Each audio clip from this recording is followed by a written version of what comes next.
Anda kembali menyaksikan Apa Kabar Indonesia Siang, pemirsa. Sebelum kami ajak Anda untuk berdialog kembali dengan narasumber kami di sini, kami akan ajak Anda dulu untuk terhubung bersama dengan rekan kami yang sudah siap mengabarkan dari Bandung. Betul sekali.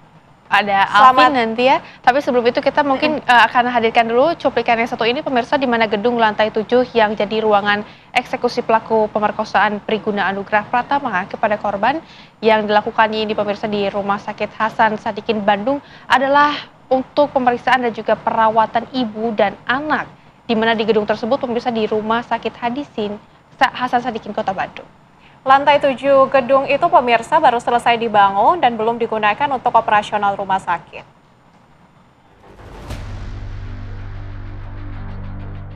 Usai melakukan olah TKP di gedung baru lantai 7 Rumah Sakit Hasan Sadikin Bandung, polisi masih menetapkan ada 3 korban perkosaan yang dilakukan dokter residen PPDS Priguna Anugrah Pratama. Pelaku memperkosa 3 wanita, yaitu 2 orang pasien yang sedang dirawat dan seorang keluarga pasien di sebuah ruangan di lantai 7 gedung baru Rumah Sakit Hasan Sadikin Bandung. Indikasi pelanggaran pidana juga, Pak, kelalaian dari rumah sakit, dan apakah itu bisa masuk ke ranah pidana, Pak, atau itu harus delik laporan, Pak? Tidak ada, nggak ada. Itu kan hanya perorangan, bukan tim. Misalnya kan kalau pasien dokter anestesi itu kan dia memang ada timnya, tapi dia ini melakukan aksinya sendiri, seorang diri. Dan si ruangan itu dia memiliki kunci sendiri atau emang tidak dikunci atau gimana? Ruangan tidak dikunci, karena itu ruangan baru. Di sana akan digunakan untuk perawatan. Kondisi di lantai 7 gedung baru ini tampak bersih. Gedung baru ini dipersiapkan untuk ibu dan anak. Ada banyak ruangan untuk pemeriksaan, rawat inap, dan ruang bedah khusus wanita dan anak. Gedung ini diresmikan pada bulan Agustus 2024 lalu oleh Presiden ke-7 RI Joko Widodo. Sejak peresmiannya, lantai 7 gedung ibu dan anak ini belum digunakan oleh rumah sakit. Pelaku perkosaan Priguna Anugrah membawa ketiga korbannya ke salah satu ruangan di lantai 7. Sebelum memperkosa, Priguna memberikan obat bius terlebih dahulu kepada para korban. Sayangnya, pihak Rumah Sakit Hasan Sadikin Bandung enggan berkomentar saat ditemui wartawan. Pak, sedikit Pak dari RSIS gimana Pak? Tanggapannya Pak?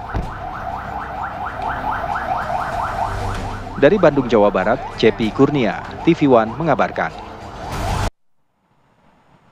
Dan untuk memperbarui informasi terkini, pemirsa, sudah terhubung bersama dengan kami reporter TV One Alvin Saputra yang ada di Bandung. Alvin, silakan informasi Anda.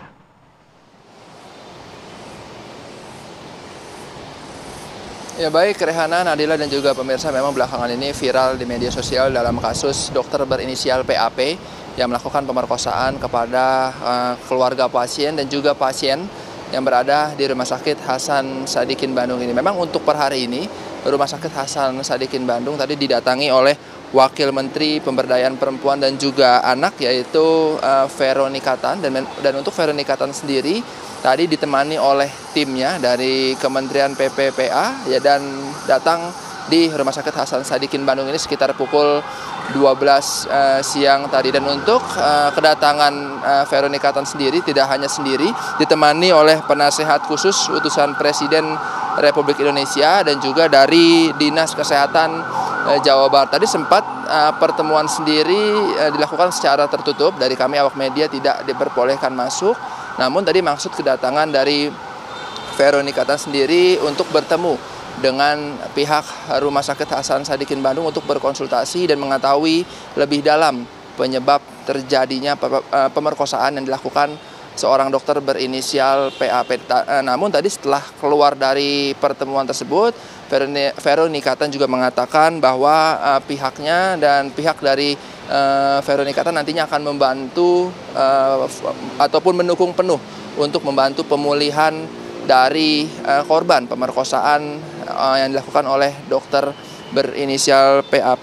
Dan juga untuk Veronika Tan sendiri mengecam kejadian yang terjadi di Rumah Sakit Hasan Sadikin Bandung ini. Dan juga Veronika Tan mengatakan bahwa pelaku ataupun dokter berinisial PAP yang berusia 31 tahun harus dihukum seberat-beratnya karena sudah melakukan aksi bejatnya kepada keluarga pasien dan juga nantinya untuk Veronicata sendiri akan menyambangi Polda Jawa Barat untuk bertemu dengan pihak Polda untuk mendalami kasus ini. Sementara dari Rumah Sakit Hasan Sadikin Bandung kembalikan ke studio.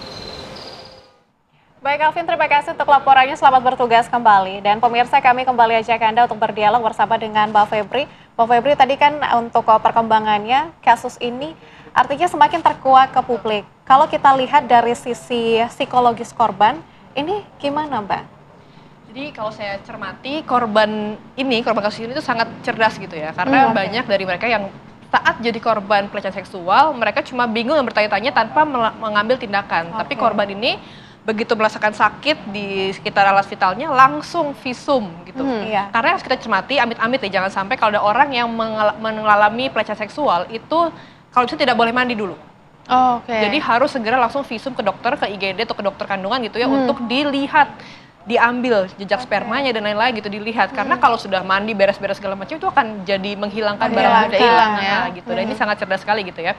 Dan ini sangat baik sekali dan pastinya butuh support ya. Semua korban pelecehan seksual itu akan mengalami trauma bahkan sampai seumur hidup. Dan ini harus segera ditangani baik oleh psikolog, konselor, psikiater bahkan. Jadi tidak hanya konseling tapi juga butuh obat-obatan karena ini sangat besar dampaknya ya. Jadi anak-anak kecil yang mengalami pelecehan seksual yang tidak tertangani, besarnya kemungkinan besar juga jadi pelaku. Bisa jadi pelaku. Mungkin akan berimbas juga ya kepada psikologinya. Tapi untuk lingkungan sendiri, sepertinya ini seperti apa yang harus kita waspadai dan juga agar tidak menjadi korban begitu ya dari pelecehan seksual ini, harus seperti apa? Kalau saya selama ini sudah edukasi orang-orang ya, jadi sebagai seks edukator, dari sekecil-kecilnya itu harus dikasih seks edukasi sejak dini sesuai dengan tahapan usia. Jadi jangan sampai orang tua nggak mau ngomong soal seks karena tabu. Nggak tabu dong, karena kita semua punya organ alat kelamin gitu ya, harus diedukasi apa yang kita punya dalam tubuh kita. Pertama itu, seks edukasi sangat penting. Yang kedua, bagaimana mengenali predator seksual. Jadi kalau sampai kenapa-kenapa, dia langsung bercerita. Kan ada, saya pernah tahu kasus yang anak kelas 6 SD, dia pernah dilecehkan tapi nggak pernah cerita, tiba-tiba sakit perut pas ke dokter hamil. Karena diperkosa banyak orang gitu. Baru ngomong pas sudah terlambat gitu kan. Jadi mungkin karena tidak dibukanya keran komunikasi antara anak dan orang tua. Gitu. Pertama gitu, seks edukasi sangat penting. Yang kedua, jangan sampai jangan sampai victim blaming terjadi lagi. Karena di kasus ini pun yang jelas-jelas salah pelaku masih ada netizen ya yang menyalahkan korban. Betul, gitu ya. Malah membela pelaku justru ya. Betul, iya. Dan bahkan menyalahkan istri korban, istri pelaku maksudnya, istri pelaku. Mungkin karena nggak ya gitulah biasakan. Jadi kita biasakan kalau ada pelecehan seksual, kekerasan seksual yang kita expose adalah pelaku, jangan korbannya. Selama ini kan kadang-kadang pelaku masih di blur, sedangkan korbannya dikasih lihat tuh, kita harus kasih sanksi sosial yang setimpal gitu. Mbak Febri, sebenarnya untuk penanganan kasus-kasus seperti ini kan membutuhkan sesuatu yang kompleks ya. Seluruh pihak harus terlibat di dalam situ. Tapi Mbak Febri, barangkali bisa ini sebagai pengetahuan juga untuk kita di studio dan juga masyarakat di luar sana, bagaimana sih cara kita bisa mengenali pelaku seperti itu?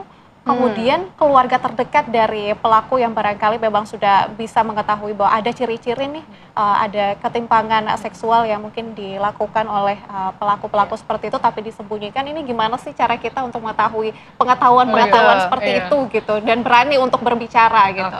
Kalau mengenai pelaku ya, jadi seorang predator itu ada dua jenis. Yang pertama adalah pelaku kekerasan seksual, pelecehan seksual. Yang kedua adalah child grooming atau teen grooming.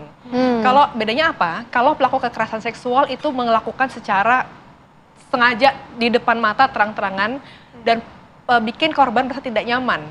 Jadi kayak misalnya tadi ya misalnya eksibisionis langsung memperlihatkan alat kelamin gitu ya, atau langsung melecehkan gitu saja seperti dokter ini gitu kan, itu terang-terangan. Jadi korban sudah jelas merasa tidak nyaman, itu lebih mudah sebenarnya dilaporkan kalau kita sudah ngajarin. Tapi yang kedua, ini grooming, ini yang sulit. Grooming adalah dia tujuannya sama-sama ingin melecehkan, tapi masuknya pelan-pelan. Jadi pura-pura baik, jadi misalnya om atau tante yang baik, bahkan dari keluarga terdekat, guru-guru, kasus guru-guru yang melecehkan itu juga. Betul, jadi dideketin dulu, sampai anak itu sangat percaya sama si pelaku. Jadi karena percaya, oh apapun yang dilakukan pasti untuk kebaikanku. Nah itu lebih gampang masuknya, dan ini banyak yang tidak dilaporkan karena merasa malu karena dia kan udah baik sama aku. Nah ini lebih susah. Nah itu kita harus edukasi soal grooming juga, bukan hanya pelecehan seksual. Ciri-cirinya gimana? Kalau yang biasanya grooming tuh biasanya mereka baiknya love bombing, gimana sih? Terlalu baik, terlalu baik. Tapi apalagi si maksudnya. korban ini Iya. juga tidak memiliki pengetahuan Betul. lebih, memiliki masalah mental juga dari masa Betul, kecil, iya. kurang kasih sayang dan seperti apa, itu Benar, juga benar. bisa Karena menjadi mempengaruhi faktor ya. Betul, karena mereka pilih-pilih korbannya loh. Mereka memilih-pilih orang yang kira-kira fragile, mudah didekati atau rentan. Biasanya ya dari broken home Iya. atau punya masalah di keluarga gitu ya. Tapi kalau pelaku pelecehan seksual sendiri biasanya mereka tadi saya bilang punya kecenderungan untuk antisosial, tidak punya empati atau punya masalah emosi yang meledak-ledak gitu ya. Dan kalau misalnya anak-anak, kalau lihat dari anak-anak mereka empatinya tidak sesuai usia. Kan ada anak yang memang masih tidak mau berbagi karena masih fasenya, ada yang harusnya sudah bisa tapi nggak mau gitu, egosentris gitu ya. Punya masalah emosional gitu. Terus kayak sepertinya kecanduan porn juga bisa. Banyak orang yang anak kecanduan porn itu besarnya jadi penyimpangan seksual karena itu pornografi merusak fungsi eksekutif otak. Tapi apakah setiap orang yang mengalami somnofobia ini ujungnya akan menjadi kriminal atau seperti apa? Kalau somnofilia sendiri kalau dia tidak melanjutkan dengan tindakan gitu ya, itu tidak sampai jadi predatory. Jadi cuma sekedar fetishnya aja gitu. Jadi penyimpangannya kayak dia beda nih, sukanya sama orang tidur gitu aja. Bisa jadi kita punya mungkin pasangan yang somnofilia, kalau kita tidur dia turn on gitu. Nah itu bisa jadi, tapi nggak ngapa-ngapain gitu, atau melakukannya dengan konsen. Tapi kalau sampai predatory somnofilia itu artinya dia sudah berani melakukan dan seperti dokter ini sudah ada terencana tindakan untuk melecehkan gitu. Jadi nggak semuanya, tapi mostly itu karena sudah masuk predatory somnofilia bisa jadi merugikan orang lain atau kekerasan seksual tadi. Maka Mbak Febriski, terima kasih untuk penjelasannya yang sangat menarik dan Betul juga jelas sekali. begitu ya. Tentunya kita berharap kasus-kasus seperti ini tidak pernah terjadi lagi dan tentunya kita juga berharap agar ada penanganan dari seluruh pihak sehingga kedepannya Indonesia juga tidak akan ada lagi kasus-kasus seperti ini terjadi. Terima kasih Mbak Febri. Terima kasih.